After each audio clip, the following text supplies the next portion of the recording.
जी, Iran और America के दरमियान मुआहदे में एक बेहतरीन पेशरफ्त हुई, अमन मुआहदा हुआ और इसके अलावा जो है वो कौमी बजट के बाद जो है वो पाकिस्तान स्टॉक एक्सचेंज में जो है वो काफ़ी तेज़ी जो है वो देखने को मिल रही है और इसके बेहतरीन और मुस्बित जो है वो असरात अब तक जो है वो पाकिस्तान स्टॉक मार्केट में जो है वो देखे जा रहे हैं।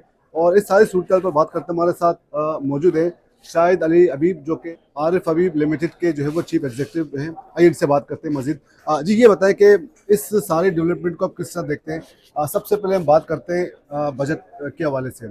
इस बजट को आप किस तरह देखते हैं कि ये आवाम फ्रेंडली बजट था या फिर दोबारा से आवाम आई पर थिंक मजीद इन टैक्स। बजट बहुत ही बैलेंस बजट है। इसमें सैलरीज भी बड़ी कम करी हैं, ठीक है ना। उनके जो जो पिछले 2-3 सालों से आवाम चीख रही थी कि सैलरीज पे टैक्सेस बहुत ज़्यादा हैं, वो उन्होंने अच्छा खासा कम किया है, बिटवीन 3 to 6% कम किया है, जिसकी वजह से ओवरऑल जो जो सैलरीज के टैक्सेस हैं वो तकरीबन 12-15% जो है वो ओवरऑल कम हुआ है। एक तो ये फ़ायदा हुआ है, इसके अलावा सुपर टैक्स कम हुआ है। जो बिजनेसमैन होते हैं उनके टैक्सेस बहुत ज़्यादा है, उनको सुपर टैक्स कम किया है। जो 500 मिलियन से कम की जिनकी अर्निंग है उनका पूरा ख़त्म किया है। जो उससे ज़्यादा की जिसकी अर्निंग है उसको 2% कम किया है। I think budget is quite relatively positive compare to the last 3 years. उससे मेरा ख्याल से पॉजिटिव है। इसके अलावा जो दूसरी इंपॉर्टेंट डेवलपमेंट हुई है मार्केट में, वो यूएस ईरान की जो सीज़ फायर हुआ है उसकी वजह से ऑयल प्राइस भी कम हुआ है, और वो एक पॉजिटिव डेवलपमेंट हुई है जिसकी वजह से ओवरऑल जो है मार्केट में मोमेंटम क्रिएट हुआ है। बिकॉज ऑयल की प्राइस कम होती है तो इन्फ्लेशन आउटलुक कम हो जाता है और इंटरेस्ट रेट भी कम होता है। तो आई थिंक ये these two things are positive. और तीसरा, ये जो सर्विस लॉन्ग मार्च का आईपीओ हुआ है, it will open the new era for the Pakistan capital market. अब नए नए बड़े बड़े आईपीओज होंगे। इसमें 84 बिलियन की डिमांड आई है माशाल्लाह से। इसका मतलब ये है कि पाकिस्तान में लिक्विडिटी की कमी नहीं है, और पाकिस्तान में ये लिक्विडिटी जो है वो कन्वर्ट हो सकती है into capital market, into equity market, और हम अच्छे अच्छे लिस्टिंग्स ला सकते हैं, अच्छे अच्छे स्टॉक्स में इन्वेस्टमेंट कर सकते हैं।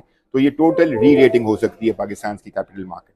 अच्छा, इसमें इंपोर्ट में मजीद टैक्सेस में छूट की बात जो की जा रही थी, कुछ में रिलीफ दिया जा रहा है या फिर पहले तनकीद की जा रही थी कि सिर्फ एलीट क्लास या एक ख़ास तबके को जो बिजनेस टाइकून है उनके लिए कुछ रिलीफ पैकेजेस हैं, लेकिन ग्राउंड रूट्स हम देखते हैं आम आवाम को इसके रिलीफ या उसके बेनिफिट देखें, नहीं मिल आम सके। आवाम को फ़ायदा ये होगा कि देखें ना, आम आवाम में एम्प्लॉयमेंट क्रिएट होगी, ठीक है ना। ये जो बड़े बिजनेसमैन हैं, इनके इनकी अगर कॉस्ट ऑफ प्रोडक्शन कम होगी या इनका रिक्वायर रेट ऑफ रिटर्न बेहतर होगा तो ये नए प्रोजेक्ट्स लगाएंगे।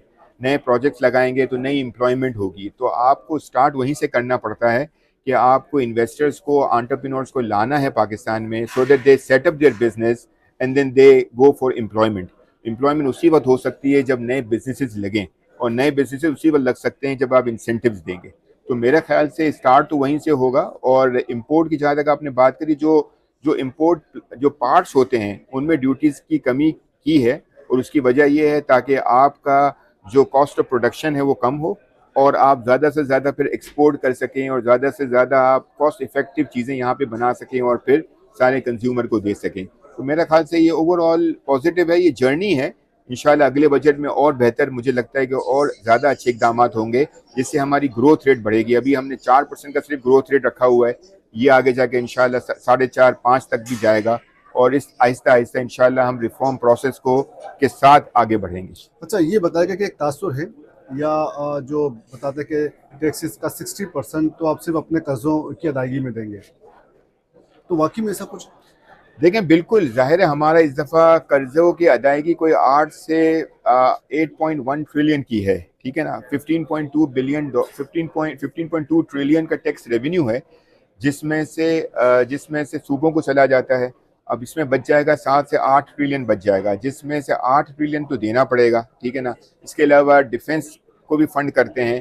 तो ज़ाहिर है ये एनएफसी अवार्ड के बाद 58% जो है वो सूबों को चला जाता है। तो फेडरल के पास रहता कम है, और फिर उनको डिफेंस भी सपोर्ट करना है, उनको डेट सर्विसिंग भी करनी है। तो जाहिर है ये तो होता ही रहेगा कि हम जो है हमारा, जब क्योंकि सूबों के पास सारा पैसा आता है और वो हेल्थ के ऊपर, एजुकेशन के ऊपर, वो उनकी जिम्मेदारी होती है कि वो यूज़ करें। तो ये तो हमेशा से है, और ये इसकी वजह से ही हमें बोरिंग लेनी पड़ती है, हमारा फिजिकल डेफिसिट होता है। और इसमें ज़ाहिर है एक लॉन्गर टर्म व्यू करना होगा कि हमारे टैक्सेस किसी तरीके से बहुत ज़्यादा बढ़ जाएं और ज़्यादा से ज़्यादा फेडरल के पास रहे, ताकि उनके पास जो है वो फिजिकल डेफिसिट कम से कम हो। और बहुत अच्छी बात है कि अभी हम 3 ट्रिलियन पे फिजिकल डेफिसिट पे आ गए, पहले ये 10-12 ट्रिलियन का होता था। अच्छा, आप समझते हैं कि इस बजट को, जैसे आपने कहा कि 3 साल के लास्ट जो 3 बजट्स थे, उनमें उससे काफ़ी काफ़ी बेहतर बेहतर बजट है। है। क्या रिलीफ देख रहे हैं कि इसमें क्या चीज़ ऐसी मुनफ़रिद है जिसको आप जिसमें देखें ना, इसमें सबसे ज़्यादा सैलरीज पे इन्होंने टैक्स कम किया, इन्होंने सुपर टैक्स कम किया। पहले जो बजट था वो अफोर्ड नहीं कर पा रहे थे हम लोग, क्योंकि हम उस जर्नी में थे, हमारा टैक्स रेवेन्यू कम था, हमारा जो है वो ग्रोथ कम थी, तो हम हमारे पास इतना स्पेस नहीं था, फिजिकल स्पेस नहीं था हमारे पास, जिसकी वजह से हमारे पास वो चांस नहीं था। अब हमारे पास फिजिकल स्पेस आ गया है, तो हम इसकी वजह से जो है इस पर रिलीफ मेजर्स दिए गए हैं। एक्सपोर्ट बढ़ाने के हवाले से कोई बात आप देखते हैं? मेरा एक्सपोर्ट। ख्याल से एक्सपोर्ट के लिए इन्होंने सुपर टैक्स कम किया है, तो मेरा ख्याल से एक्सपोर्ट के लिए बहुत अच्छा हो गया और ये नई इन्वेस्टमेंट करेंगे। बहुत बहुत शुक्रिया शाह साहब, बहुत थैंक बहुत यू सो शुक्रिया हमें टाइम देने के लिए। ये आपने सुनी ऐसी बातें, कुछ मजीद इसमें कुछ रिलीफ दिया गया है, लेकिन फिर भी एक ग्रीवेंसेस बहरहाल मौजूद है कि जिन जिन शोबों को, जिन जिन सेक्टर्स को टैक्स नेट में लाना चाहिए था, उस हवाले से कोई ख़ास डेवलपमेंट सामने नहीं आ सकी है।